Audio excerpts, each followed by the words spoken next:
لله رب العالمين والصلاة والسلام على سيد الأولياء والمرسلين وعلى آله وصحبه أجمعين. أعوذ بالله من الشيطان الرجيم.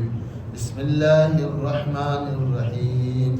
أقم الصلاة لدلوك الشمس إلى غسق الليل وقرآن الفجر إن قرآن الفجر كان مشهودا ومن الليل فتهجد به نافلة لك عسى أن يبعثك ربك مقاما محمودا وقل رب أدخلني مدخل صدق وأخرجني مخرج صدق واجعل لي من لدنك سلطانا نصيرا وقل جاء الحق وزهق الباطل إن الباطل كان زهوقا.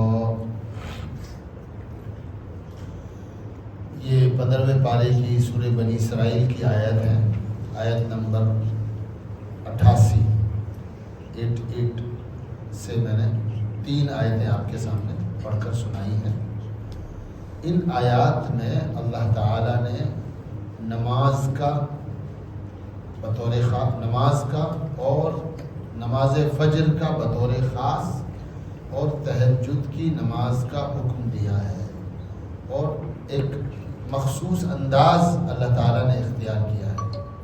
اللہ فرماتے ہیں اقم الصلاة لدلوک الشمس الى غسق اللیل وقرآن الفجر. اے نبی جی، آپ نماز قائم کیجئے سورج ڈھلنے کے بعد سے رات گہری ہونے تک، اور فجر کا قرآن، فجر کی تلاوت یعنی نماز فجر میں قرآن. بے شک نماز فجر کا قرآن مشہود ہے. مشہود کے معنی وٹنسڈ، جس کو بہت سارے لوگ جس کے گواہ بن جائیں. مراد اس سے ہے کہ نماز فجر میں، ویسے تو ساری نمازوں میں فرشتے ہوتے ہیں. ہم جب نماز پڑھتے ہیں تو ساری نمازوں میں جیسے ہم انسان شریک ہوتے ہیں ایسے ہی فرشتے بھی شریک ہوتے ہیں. چنانچہ جب آپ نے نماز سیکھی ہوگی یا کسی سے نماز سنی ہوگی تو آپ نے یاد ہوگا آپ کو کہ جب یہ بتایا جاتا ہے کہ جب ہم السلام علیکم ورحمۃ اللہ کہہ کر داہنی طرف منہ کریں، بائیں طرف نگاہ پھیریں، تب کیا نیت کریں؟ نیت کیا ہے؟ نیت یہ ہے السلام کہہ رہے ہیں نا، ہم سلام کہہ رہے ہیں السلام علیکم، تو ہم نیت کریں گے کہ میرے داہنی طرف جو مسلمان ہیں انہیں میں سلام کر رہا ہوں، نمازی، اور میرے داہنی طرف جو فرشتے نمازی ہیں میں ان کو سلام کر رہا ہوں. یہ نیت ہے سلام کی. ہمیں اس کا استحضار بھی نہیں رہتا کہ ہم سلام کسے کر رہے ہیں. السلام علیکم ورحمۃ اللہ، تو میرے داہنی طرف جتنے نمازی ہیں، مسلمان ایمان والے، اور جتنے فرشتے ہیں سب کو میں سلام کر رہا ہوں. پھر میں بائیں طرف سلام کرتا ہوں تو سارے نمازیوں کو، جو انسان ہیں اور جو فرشتے ہیں، ان کو میں سلام کرتا ہوں. تو یوں تو ہر نماز میں فرشتے ہوتے ہیں، لیکن نماز فجر میں بطور خاص فرشتوں کی حاضری ہوتی ہے. اس لیے قرآن کہتا ہے فجر کی نماز کا جو قرآن ہے یہ مشہود ہے، یعنی اس کو بہت سارے لوگ سن کر یا اس وقت موجود رہ کر اس کے گواہ بنتے ہیں. مراد فرشتے ہیں. وَمِنَ اللَّيْلِ فَتَهَجَّدْ بِهِ نَافِلَةً لَكَ، اور رات میں، وَمِنَ اللَّيْلِ، اور رات میں نماز تہجد پڑھیے. اور رات میں کیا کیجیے؟ نماز تہجد پڑھیے. نَافِلَةً لَكَ، یہ آپ کے لیے ایکسٹرا ہے. یہ آپ کے لیے کیا ہے؟ ایکسٹرا ہے، فریضہ نہیں ہے. لیکن اس سے کیا ہوگا؟ اس ایکسٹرا نماز سے کیا ہوگا؟ عسیٰ ان یبعثک ربک مقاما محمودا. ہو سکتا ہے، جب اللہ تعالیٰ ہو سکتا ہے کہے نا، جب کوئی بڑا آدمی لفظ ہو سکتا ہے کہتا ہے، اس کا مطلب یہ ہے کہ اگر ایسا کرو گے تو ہوگا. بڑے لوگ جو ہے وہ بڑی باتیں نہیں کرتے یا پکے وعدے کا الفاظ کم استعمال کرتے ہیں، ہے نا. کوئی کام آپ کسی بڑے آدمی کے پاس لے کر گئے اور اس نے کہا چلو دیکھ لیتے ہیں. اس نے کیا کہا؟ چلو میں دیکھ لیتا ہوں. مطلب کیا ہے؟ اس نے نہیں کہا کہ میں ضرور تمہارا کام کر دوں گا، لیکن اس نے ایک خاص انداز سے کہا بھائی ذرا ان کا کام دیکھ لو، یا ٹھیک ہے میں آپ کا کام دیکھ لیتا ہوں. تو اس نے نہیں کہا کہ میں آپ کا کام کر دیتا ہوں، لیکن سمجھدار آدمی سمجھ جاتا ہے کہ میرا کام ہو گیا. تو اللہ تعالیٰ فرماتے ہیں عسیٰ ان یبعثک ربک مقاما محمودا، ہو سکتا ہے کہ اللہ آپ کو بھیج دے مقام محمود میں. مقام محمود میں اللہ تعالیٰ آپ کو مقام محمود میں جگہ عطا فرما دے اور کہیے اے میرے رب داخل کیجئے مجھے، لے جائیے مجھے صحیح اور سچی جگہ پر اور نکالیے مجھے صحیح اور سچی جگہ کی طرف اور بنا دیجئے میرے لیے اپنی جانب سے ایک طاقت اور ایک بڑی مدد. کر دیجئے میرے لیے ایک بڑی طاقت اور مدد. اب یہاں تھوڑی سی بات کریں گے ہم اب ہماری نمازوں کی ترتیب پر. رسول اللہ صلی اللہ علیہ وسلم کو معراج ہوئی، اللہ تعالیٰ نے 5 نمازیں دی. چلو جی 5 نمازیں، لیکن کون سی نماز کب پڑھنی ہے یہ معراج میں تو نہیں بتایا گیا. معراج میں نہیں بتایا گیا کہ آپ کو کون سی نماز کب پڑھنی ہے. یہاں حکم دیا ہے کہ نماز کی شروعات کب سے کرنی ہے؟ دن ڈھلنے کے بعد سے. دن ڈھل، عام طور پر ہم کیا سمجھتے ہیں کہ دن کی پہلی نماز فجر ہے. بے شک فجر ہے، لیکن صبح کا وقت جو ہے وہ ہمارے لیے چھوڑ دیا گیا اور یوں کہا گیا کہ جب دن ڈھل جائے تو نماز پڑھ لو. تو دن ڈھلتا ہے تو ہم کون سی نماز پڑھتے ہیں؟ ظہر کی نماز. جیسے ہی مڈ ڈے ہوا اور سورج ڈھلا تو آپ پہلی نماز پڑھتے ہیں ظہر کی، ٹھیک ہے. پھر اس کے بعد عصر پڑھتے ہیں، پھر اس کے بعد سورج ڈوبنے کے بعد مغرب پڑھتے ہیں، اور پھر جو ہورائزن پر جو سرخی ہوتی ہے وہ سرخی ڈوب کر اور ہورائزن سفید ہو جاتا ہے تو پھر ہم رات والی گہری رات والی نماز پڑھتے ہیں. اور پھر نماز فجر کو الگ سے قرآن بیان کر رہا ہے کہ خاص نماز فجر میں حاضر رہا کرو. نماز فجر میں ایک تو لمبی نماز ہوتی ہے، قرآن زیادہ پڑھا جاتا ہے، اس نماز کا ثواب زیادہ ہے، وہ سونے کے وقت کے ساتھ جڑی ہوئی ہے اس وجہ سے بھی، اور اس وجہ سے بھی کہ اس میں قرآن لمبا پڑھا جاتا ہے، اور اس وجہ سے بھی کہ اس وقت میں حاضری ہوتی ہے فرشتوں کی. اللہ پاک نے حدیث میں آتا ہے کہ حضرت جبریل علیہ السلام تشریف لائے اور ساری نمازیں وقت کے ساتھ پڑھ کر بتائیں. لیکن حکمت کیا ہے؟ علماء نے جو ہے اس میں جب حکمت تلاشی تو کہا گیا کہ فجر کے بعد آدمی کام پر جاتا ہے. فجر کے بعد آدمی کہاں جاتا ہے؟ کام پر جاتا ہے. تو صبح سے لے کر ظہر کے وقت تک اگر 6 بجے آپ نے نماز فجر پڑھی ہے تو 7, 8, 9, 10, 11, 12 اور 13 کتنے گھنٹے ہو گئے؟ 7 گھنٹے آپ کو مل گئے. تو جو نارمل ورکنگ آورز ہیں وہ آپ کے پورے ہو جاتے ہیں کائیں میں؟ ظہر میں ہی پورے ہو جاتے ہیں. ہم نے دیکھا ہے، ہم نے ایسی جگہ دیکھی ہے جہاں فجر پڑھتے ہی بازار کھل گئے، فجر پڑھتے ہی ہر آدمی اپنے کام پر چلا گیا. آج بھی دیہاتوں میں فجر کی نماز پڑھتے ہی کسان اپنے کھیت پر چلا جاتا ہے، دکاندار اپنی دکان کھول لیتا ہے. تو صبح ہوتے ہی معاش شروع.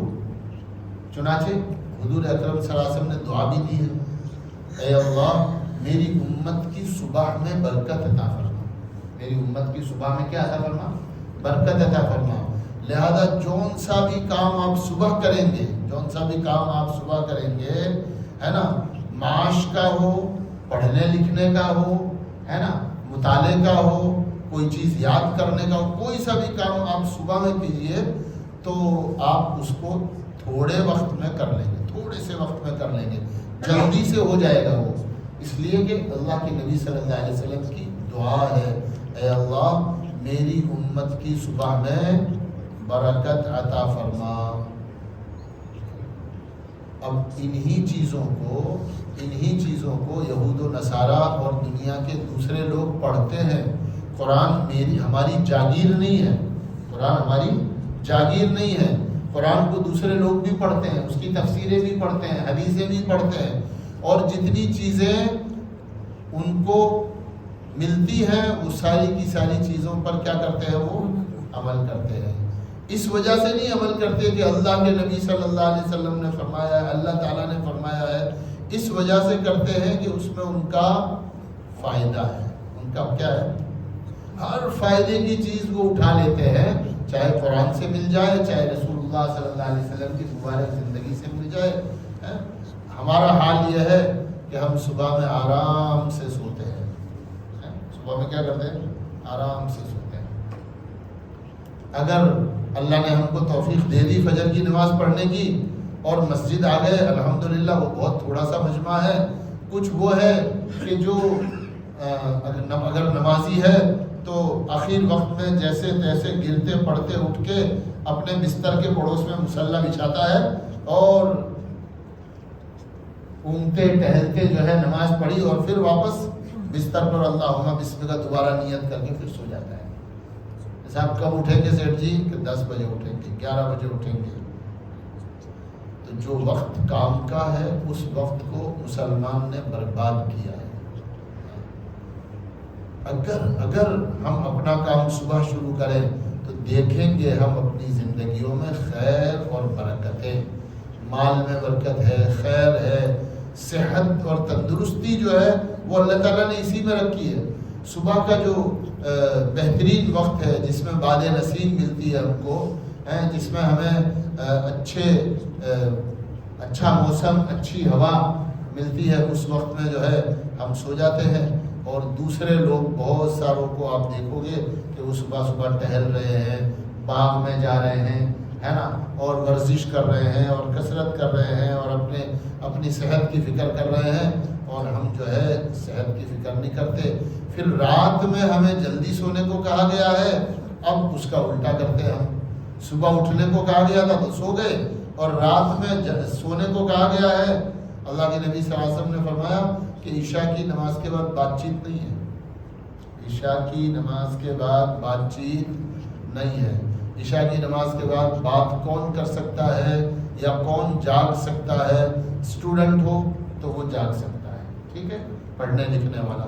مسافر ہو وہ جاگ سکتا ہے، یا جس کی نئی شادی ہوئی ہے تو وہ اپنی بیوی سے بات کرنے کے لیے یا اس سے کچھ دل لگی کرنے کے لیے وہ جاگ سکتا ہے۔ باقی اور کسی کو جاگنے کی کوئی ضرورت نہیں ہے کہ عشاء کے بعد سو جاؤ۔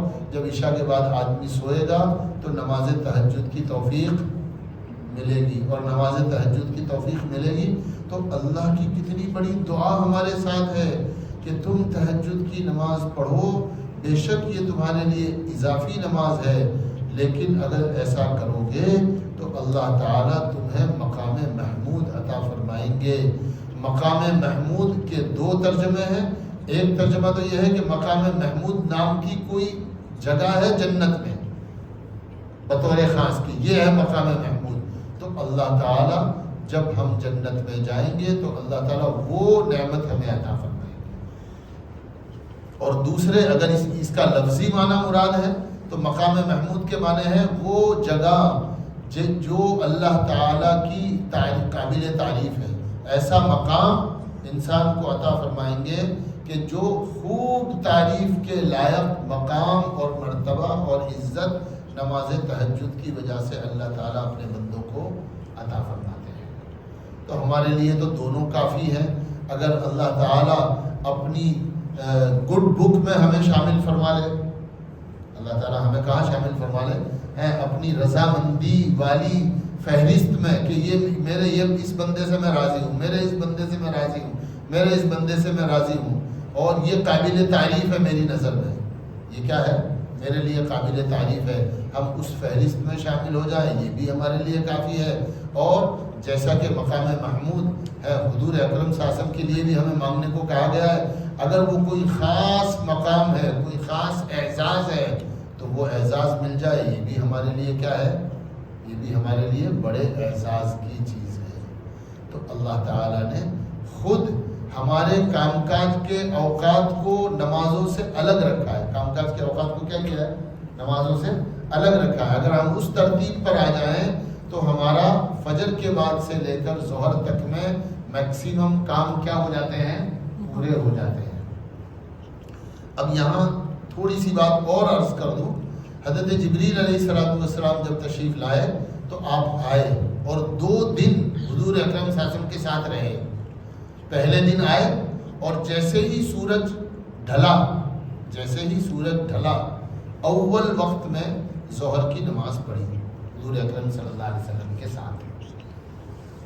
بھائی مثال لے لیجیے کہ بھائی 12:50 پر جو ہے سورج ڈھلتا ہے اور ظہر کا وقت شروع ہوتا ہے. تو پہلے دن حضور اکرم صلی اللہ علیہ وسلم کو وقت بتایا اور وقت بتا کر اور آپ نے جو سایہ ہوتا ہے میدان میں جو ہے آپ سورج ڈھل گیا ہے یا نہیں ڈھل گیا ہے اس کو دیکھنے کے لیے میدان میں کوئی چیز سپاٹ کر دو اور وہاں موم بتی جیسی کوئی چیز سیدھی رکھ دو. تو بس اتنا سا سایہ اگر ہے، ادھر سے سایہ آئے گا، جب سورج یوں آئے گا تو وہ سایہ دھیرے دھیرے سکڑتا جائے گا اور جب رک جائے تو سمجھو مڈ ڈے ہو گیا. اور جیسے ہی وہ بڑھنا شروع ہو، آپ اس کو بیٹھ کر ناپ سکتے ہو 10-15 منٹ، تو جیسے ہی وہ اس طرف جھکنا شروع ہو گیا سمجھو ظہر کا وقت ہو گیا. تو آپ نے فرمایا جیسے ہی اس چیز کا اصلی سایہ جو رک جاتا ہے وہ رکنے کے بعد ڈھلنا شروع ہوا، حضرت جبریل علیہ السلام نے میرے ساتھ ظہر کی نماز پڑھی. پھر عصر کی نماز پڑھی جب چیز کا سایہ اس کے اپنے سائز کے برابر تھا. آپ نے 1 فٹ کی لکڑی اگر کھڑی کری ہے اور سورج ڈھلتے ڈھلتے اتنا ڈھل گیا کہ اس لکڑی کے برابر سایہ آ گیا، جتنی لکڑی کی کا ماپ ہے اتنا ہی اس کا سایہ ہو گیا، تو حضور اکرم صلی اللہ علیہ وسلم کو جبریل امین نے پہلے دن اس وقت عصر کی نماز پڑھائی. پھر سب جب سورج ڈوب گیا تو مغرب کی نماز پڑھائی. اور پھر جب افق پر سے سرخی ختم ہو گئی اور سرخی ختم ہونے کے بعد پھر ایک سفیدی کی چادر آتی ہے اور پھر سیاہی شروع ہو جاتی ہے، تو اس وقت پہلے دن عشاء کی نماز پڑھی. پھر جب دوسرا دن ہوا اور پھر اسی طرح فجر کی نماز، جب پہلے دن اول وقت فجر کی نماز پڑھی. پھر جب دوسرا دن آیا تو دوسرے دن میں ظہر کی نماز حضرت جبریل امین نے اول وقت میں نہیں پڑھی بلکہ تاخیر فرما کر جب ہر چیز کا سایہ، کسی بھی آلے کا سایہ اس کے سائز کے برابر ہو گیا. پچھلے دن جب عصر پڑھی تھی تب دوسرے دن ظہر پڑھائی. جس وقت میں پچھلے دن عصر پڑھی تھی اس وقت میں حضور اکرم صلی اللہ علیہ وسلم نے ظہر پڑھی اور عصر پڑھی جب اس چیز کا سایہ ڈبل ہو گیا. ہمارے یہاں جو عصر کی نماز کا وقت شروع ہوتا ہے تو آپ کوئی بھی لکڑی 1 فٹ کی آپ نے کھڑی کی، جب سورج ڈھل کر اتنا ڈھل گیا کہ اس لکڑی کا سایہ اس کی سائز کے ڈبل ہو گیا، یعنی 2 فٹ ہو گیا، اب ہوا عصر کی نماز کا وقت. تو دوسرے دن حضور اکرم صلی اللہ علیہ وسلم کو عصر کی نماز پڑھائی جب اس چیز کا سایہ 2 گنا ہو گیا. پھر مغرب کی نماز سورج ڈوبنے کے بعد اور پھر عشاء کی نماز پچھلے دن سے اور زیادہ تاخیر کے ساتھ. تو اب اگر آپ اس کو شمار کرو، اس کو اگر شمار کریں گے تو اس کو شمار کرنے کا مطلب یہ ہے کہ پہلے دن فجر کی نماز ظہر کی نماز تقریباً 1 بجے پڑھی اور دوسرے دن ظہر کی نماز حضرت جبریل امین نے رسول اللہ صلی اللہ علیہ وسلم کو پڑھائی جب آلموسٹ آج کے اعتبار سے 3:50 ہو گئے. تو اگر 3:50 یعنی ظہر کے اخیر وقت میں یا دیر سے آپ ظہر کی نماز پڑھتے ہو تو پھر فجر کے بعد سے آپ کو کتنا وقت مل گیا؟ ہو گئے 9 گھنٹے. پہلے دن کی نماز میں آپ کو 7 گھنٹے کام کرنے کا وقت ملتا ہے، اور دوسرے دن والی نماز میں پورے 9 گھنٹے 10 گھنٹے جو آپ اپنے ایک امپلائی سے لینا چاہتے ہیں دن بھر کے کام کے، تو کوئی نماز نہیں آئے گی اگر ہم اس طرح سے مثال کے طور پر اپنا کام کریں کہ بھائی ظہر کو تاخیر سے پڑھیں گے تو فجر کے بعد سے لے کر 10 گھنٹے برابر آپ کام کر سکتے ہو، پھر آپ چھوڑ کر جاؤ، پھر اپنے گھر پر عصر پڑھو، پھر تھوڑا آرام کرو، ہے نا، کھاؤ پیو، پھر گھر پر مغرب پڑھو، پھر کھاؤ پیو، پھر عشاء پڑھو، ہے نا، کوئی نماز کے وقت میں کام آئے گا ہی۔ یہ مسئلہ ہی نہیں ہوگا کہ کام کے وقت میں نماز آتی ہے اور نماز کے لیے کام چھوڑنا مشکل ہے اور دکان کیسے چھوڑی جائے۔ یہ تو ان بلٹ اللہ تعالیٰ نے ہمارے لیے ہمیں کر کے دیا ہوا ہے۔ بہرحال اللہ رب العزت نے ہمیں نمازوں کی پابندی کا حکم دیا ہے، نمازوں کی پابندی کریں، اور اقامت صلاۃ کے معنی ہی یہ ہے کہ نمازوں کو اہتمام سے پڑھا جائے، وضو اچھی طرح کی جائے، پہلے کی سنتیں ادا کی جائیں خشوع اور اللہ کے دھیان کے ساتھ، اور نقل و حرکتیں سکون کے ساتھ مکمل طور پر ادا کی جائیں، تو پھر یہ نماز جو ہے اللہ کی خوشنودی کا ذریعہ بنے گی، ہے نا، اور اللہ تعالیٰ کی جانب سے وہ مقام اور وہ مرتبہ اللہ عطا فرمائیں گے جس کو کہا جاتا ہے رضامندی والا پروانہ اور رضامندی والا مقام۔ اللہ تعالیٰ ہمیں اس کی توفیق نصیب فرمائے کہ اللہ ہم جو ہے نمازوں کی اقامت کریں، نمازوں کو ادا پڑھنا نہیں ہے بلکہ نمازوں کو قائم کرنا ہے ان کے اپنے اوقات میں۔ تو اسی ذیل میں حضرت جبریل امین نے عملی طور پر حضور اکرم صلی اللہ علیہ وسلم کو ساری نمازوں کے شروع وقت اخیر وقت جو ہے وہ بیان کیے، اور نمازوں کے پڑھنے کی ترتیب بیان کی، اور اللہ رب العزت کی طرف سے جو ہے اس کو عملی طور پر فرشتوں کے ذریعے کر کے ہمیں دکھایا گیا۔ سبحان اللہ۔